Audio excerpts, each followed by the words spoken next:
안녕하세요. 정성태입니다. 자, 이 영상 고2가 되는 여러분들이 과학을 어떤 식으로 접근해야 되는지에 대해서 알려드리는 영상입니다. 그래서 잘 따라오시면 됩니다. 시작해보도록 하죠.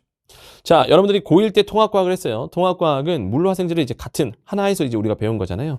근데 2학년이 되면서 이제 여러분 어떻게 되냐?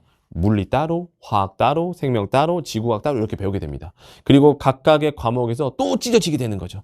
일반 선택이라는 게 있고, 그다음에 진로 선택이라는 게 있습니다. 그렇죠? 이것도 또 학교마다 또 달라요. 그러니까 어떤 학교마다 지금까지의 이제 경향을 보면 물리, 화학 을 뭐 일반 선택 진로 선택을 다 1학기 때 해버리고 뭐 생명 지구과학 일반 선택 진로 선택을 다 뭐 2학기 때 한다거나 아니면 1학기 때 물화생이거나 뭐 화생지 이렇게 일반 선택을 한 다음에 뭐 진로 선택 조금 하고 그다음에 2학기 때 또 진로 선택한다거나 뭐 학교마다 너무 다르더라고요. 네, 그런 걸 이제 학교에서 맞춰서 학교에서 좀 이런 식으로 가라라고 하는 가이드를 여러분 잘 선택을 하시면 되고 일단 기본적으로 일반 선택과 진로 선택이 어떤 색깔을 가지고 있는지에 대해서 말씀을 드리면 일반 선택이라는 게 이제 각각의 물화생지잖아요. 근데 이 물화생지가 예전에 이제 여러분들 1년 선배들이 했었던 이제 물리 1, 소위 말하는 이제 물리 1, 물리 2, 화 1, 화 2가 조합이 된 것들이에요. 그 중에서 이제 같이 물 1, 2 중에서 이제 필요한 것들을 이제 일반 물리로 이제 일반 선택이 이제 물리로 합친 거고 화원, 화투 중에서도 일부 이렇게 딱 섞은 거고 생원, 생투, 지원, 지투 이렇게 합친 겁니다. 그렇게 해서 이제 일반 선택을 만든 거고 그 다음에 이제 진로 선택은 그 부분들 중에서 조금 더 심오하게 치는 것들을 따로 뺀 것들이에요. 그래서 어떤 것들이 있냐? 진로 선택은 이런 것들이에요. 물리에서는 이제 우리가 통합과학에서도 했었죠. 역학이랑 전자기 같은 것들을 이제 진로 선택으로 뺐었습니다. 뺐습니다. 그 다음에 화학에서는 물질과 에너지, 화학 반응의 세계. 그 다음에 생명은 세포와 물질 대사, 생물의 유전, 그다음에 지구 시스템 과학과 행성 우주 과학을 이렇게 뺐다고요. 그럼 우리가 진로 선택이 이렇게 있다는 건 알겠는데 어차피 우리가 이걸 다 하진 않잖아요. 일반 선택도 우리가 뭐 다 하진 않을 거 아니에요. 그렇죠? 왜냐하면 학교마다도 역시나 뭐 사탐을 한 과목 꼭 들어야 되나 뭐 요구사항도 있고 그러니까 보통 다 하진 않을 거예요. 그러면 일반 선택 같은 경우는 일단 여러분들이 다수들이 선택하는 거, 아니 물론 무조건 다수를 선택하는 건 하는 건 아니지만 보통 점수를 이제 상대적인 상대평가에서 우리가 점수를 딸 때 다수가 듣는 것들이 보통 여러분들이 조금 더 편합니다. 네, 조금 더 편해요. 그래도 내가 너무 이제 그런 거에 대한 스트레스가 심하다. 그러면 다수가 선택하지 않는 과목이라도 그걸 선택하시면 다른 걸 선택하시면 되는데 보통 이제 일반 선택 같은 경우는 그냥 다수가 가장 학생들이 전교생들이 많이 듣는 것들을 듣는 게 여러분들이 점수 따기에 좀 더 편합니다. 네. 그 다음에 이제 문제는 진로 선택인데 진로 선택 같은 경우는 여러분들이 원하는 대학에 원하는 과에 대한 것들 좀 보실 필요가 있어요. 이게 조금 다 다르더라고요. 의치대는 어떤 거랑 어떤 거를 요구한다라는 게 딱 정해져 있는 것들이 있습니다. 예. 그 다음에 뭐 공대는 그렇고 상위권 공대랑 뭐 이제 뭐 중위권 공대가 각각의 요구하는 게 좀 다르다라는 걸 그런 게 있어요. 그래서 그런 걸 토대로 여러분들이 파악을 한 다음에 선택을 하시는 게 중요할 것 같아요. 진로 선택은요. 아시겠죠? 진로 선택은 그렇게 해주시면 되는 거고 그러면 일반 선택과 진로 선택을 이제 우리가 어떻게 접근해야 되는지에 대해서 좀 말씀을 드릴게요. 지금 일반 선택도 기존에 있던 여러분 물리, 화학, 생명, 지구학이랑 좀 다르잖아요. 아까 전에 말씀드렸다시피 예전에 원투에 있던 내용들이 적절하게 조합이 된 것들이 지금의 물화생지이기 때문에 지금 그 전과랑 다릅니다. 그죠? 색깔이 다르죠. 진로 선택은 아예 다르죠. 뭐 기존에 어떤 것들이잖아요. 물론 그것들도 기존에 있는 물원, 물투에 있는 내용들, 그러니까 원투에 있는 내용들이 온 거긴 하지만 기존의 것들과 어떻게 다릅니다. 그러면 이런 경우, 그러니까 지금 제가 이거 뭐 확답을 드릴 수 있는 건 아니고 보통의 지금까지의 교육이라는 거에 대해서 여러분들 그런 상황들을 좀 말씀드리면 지금 모든 교육 과정이 이렇게 돼 있어요. 7년 정도가 진행이 되잖아요. 한 교육 과정이. 지금 여러분들이 이 교육 과정의 시작이잖아요. 그렇죠? 그러니까 여러분들은 지금 여기 완전 극초반에 있다고. 이렇게 완전 초반 부분에 있는 거예요. 크게 지금 우리가 이 7년의 교육과정, 하나의 7년의 교육과정을 크게 세 파트로 나눌 수가 있거든요. 지금 빨강색으로 표시한 부분들이 지금 여러분들이 위치한 곳입니다. 그 다음에 가운데 노란색으로 되어 있는 부분들이 여러분들 기준으로 한 2년 후배 정도, 그쵸? 예. 그러니까 여기가 지금 새로운 교육과정의 1, 2년 차, 여기가 3, 4, 5년 차, 그 다음에 여기 6, 7년 차에 해당되는 이렇게 크게 세 파트로 나눌 수가 있다고요. 각각의 파트별로 여러분들, 각각 이제 해당되는 부분, 연도별로 접근 방법이 다릅니다. 뭐 지금 여러분들이 노란색, 파란색을 아실 필요는 없는 거고 지금 여러분들이 속한 이 빨강색에서는 어떻게 되냐? 보통의 이 새로운 교육과정에서 완전 극초반에 위치한 사람들은 그 전 교육과정에 해당되는 내용들이 많이 들어옵니다. 예. 왜냐하면 새로운 교육과정에 대한 문제들이 많지 않잖아. 새로운 교육과정 시작했는데 뭐 시중에 문제들이 많지 않잖아요. 당연히. 연차가 좀 쌓여야 이제 문제들이 막 나오기 시작을 하는 거죠. 그렇죠?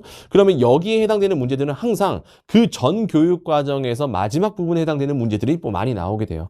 그러니까 여러분들은 어떻게 준비를 해주시면 좀 좋냐. 각각의 내가 만약 물리를 선택했다. 그러면 이 전 교육 과정에서 물리 1, 2에서 내가 지금 여기에 해당되는 문제들 있잖아요. 거기 있는 문제들을 좀 유심히 볼 필요가 있다는 거죠. 근데 이제 여기서의 관건은 그 기존에 있는 1, 2에 있는 내용들이 워낙 많다 보니 여러분들이 이걸 각각의 발췌해서 이걸 스스로 보기가 쉽지가 않다는 거죠. 화학도 마찬가지예요. 화학, 생명, 지구화학도 그 지금 화학이 이 화학 1, 2에 있는 내용들이 합쳐졌을 때 그 1, 2에 있는 내용들이 여러분들에게 지금 소개될 가능성이 크고 그러면 거기에 해당되는 걸 여러분들 발췌할 시간이 좀 많이 필요하다. 그러니까 이제 학원이나 이제 인강 이런 것들이 이제 이용하게 되는 거죠. 선생들이 좀 그런 걸 발췌를 해주니까요. 그렇죠? 네, 그런 게 필요하다라는 걸 말씀을 드립니다. 그리고 그것만 하시면 안 돼요. 왜냐하면 항상 새로운 교육과정은 어쨌든 그 새로운 교육과정에 해당되는 문제들이 또 나오기 시작하는 거기 때문에 여러분 반드시 필요한 게 정확한 개념을 다시 정립하는 과정이 굉장히 필요합니다.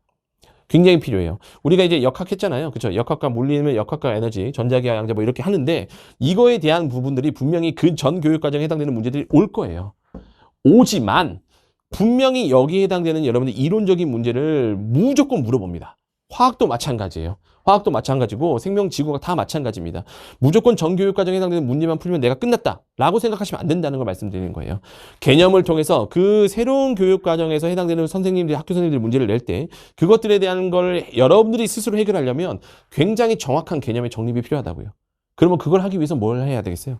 암기를 당연히 여러분들 굉장히 잘 해주셔야 된다는 거지. 그래서 관점의 변화가 생기는 거예요. 기존에 이제 통합과학과 이제 여러분들 지금 있는 고위과학은 분명히 지금 색깔이 다릅니다. 그리고 이제 이 고위과학이 예전에는 여러분 선배들 기준으로 봤을 때는 이 과목들이 수능 과목이었잖아요. 그렇죠? 그럼 그 수능 과목이었을 때에 지금 내신 이 물화생지와 여러분들 지금의 물화생지는 다르다고요. 이게 앞에 있는 여기랑 내용이 이어지는 거예요. 샘플 문제를 보여드릴까요? 지금 보세요. 관점의 변화와 지금 여러분들 이게 수능인 과목과 그냥 내신만의 과목이 어떤 차이가 있는지를 좀 보여드리겠다고요. 지금 일단 관점의 변화를 보시면 물리 같은 경우는 이렇게 됩니다. 우리 이거 여러분 많이 봤잖아요. 이거 어떻게 했어요? 그냥 수평 방향으로의 던진 물체의 운동과 자유낙하 운동. 이 역학 단원, 통합과학에서는 역학은 우리가 크게 두 가지밖에 안 보잖아요. 수평 방향으로 던진 물체 운동과 자유낙하 운동. 여기서 조금 더 많이 나간 학교들이 등가속도 운동, 좌우의 운동을 좀 건드리거나 그랬거든요. 근데 이제 여러분들이 2학년 때 배우는 물리에서는 여러 가지 운동들이 나오기 시작을 하는 거예요. 통합과학에서 우리가 이 포인트 잡을 때 어떻게 했어요? 오케이. 높이 갔네. 운동 시간 갔네. 거기서 시작을 했잖아요. 그러면 이제 2학년 때 배우는 물리에서도 여러분 어떻게 하셔야 돼? 여러 가지 운동들을 여러분들에게 소개를 해주시면서 각각의 운동마다 여러분들이 건드려야 되는 포인트들이 있다고요. 그거를 여러분들이 외우면서 시작을 하셨어야지. 전체적인 그냥 무조건 공식만 외우면 끝이 아니에요. 그 상황에서 필요한 암기 부분을 여러분이 해주셔야 된다는 거예요. 아시겠죠? 네. 그래서 꼭 정확한 개념을 정립을 하셔야 됩니다. 그다음에 이것도 마찬가지예요. 여러분들 화학이죠? 중화반응이잖아요. 중화반응. 중화반응을 보시면 지금 우리가 1학년 때는 뭘 했어요?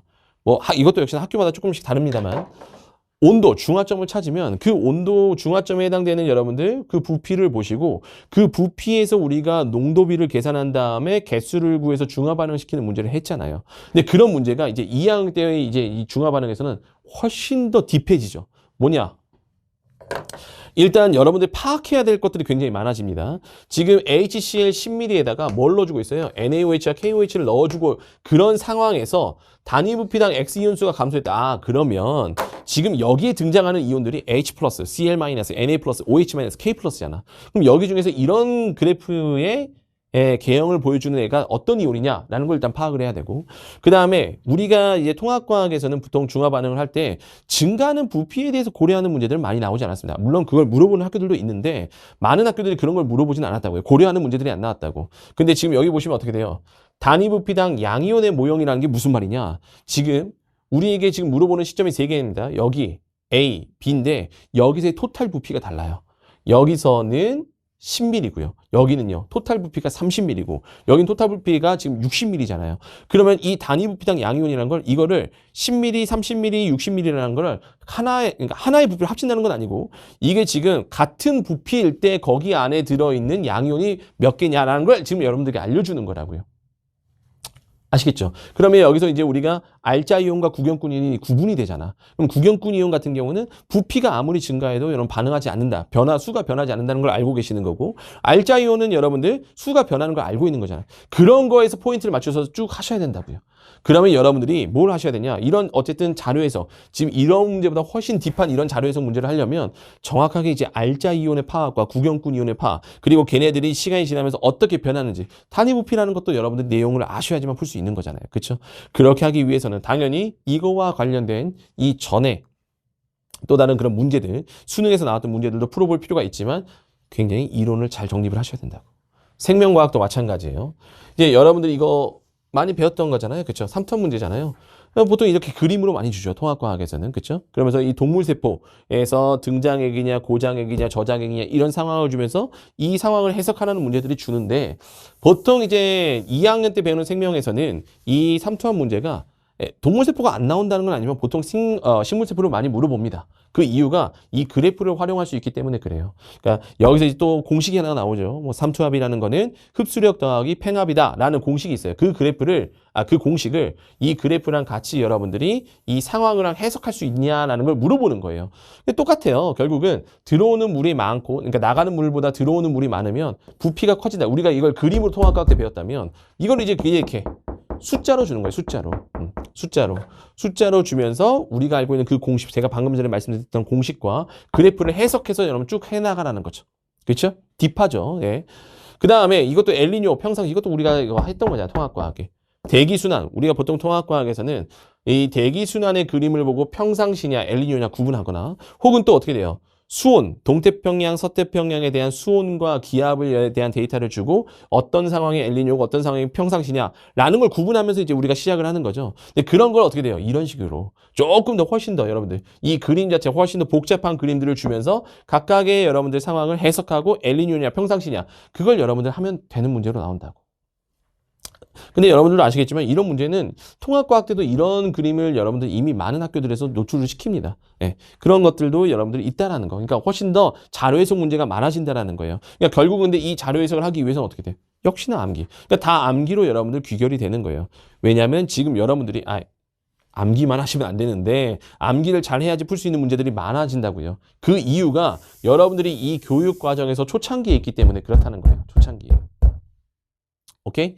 자, 그러면 마지막으로 여러분들이 지금 이제 어떤 식으로 접근해야 되는지 말씀을 드렸잖아요. 그럼 마지막으로 여러분들이 주의해야 될 사항을 말씀드리면서 마무리해 보도록 할게요. 뭐냐면 지금 이 여러분들 선배들까지는 이 지금 물화생지가 수능 과목이었죠. 그럼 이 수능 과목에 해당되는 문제들이 있을 거 아니야. 그리고 그걸 좀 참고해야 된다고 분명히 말씀을 드렸잖아요. 근데 그런 문제들만 보시면 안 됩니다. 굉장히 강한 중요한 이유가 뭐냐면 지금 물화생지가 수능 문제로 나왔을 때는 20문제였어요. 그러니까 이 전체 내용들을 20문제로 여러분들에게 계속 수능에서 나왔다고요. 그러다 보니까 물어볼 수 있는 부분들만 계속 물어봅니다. 예. 볼까요? 지금 보통 생명과학 같은 경우는 그 20문제 안에 기관계를 물어보고 싶다. 그러면 이렇게 이 문제가 가장 많이 나와요. 왜?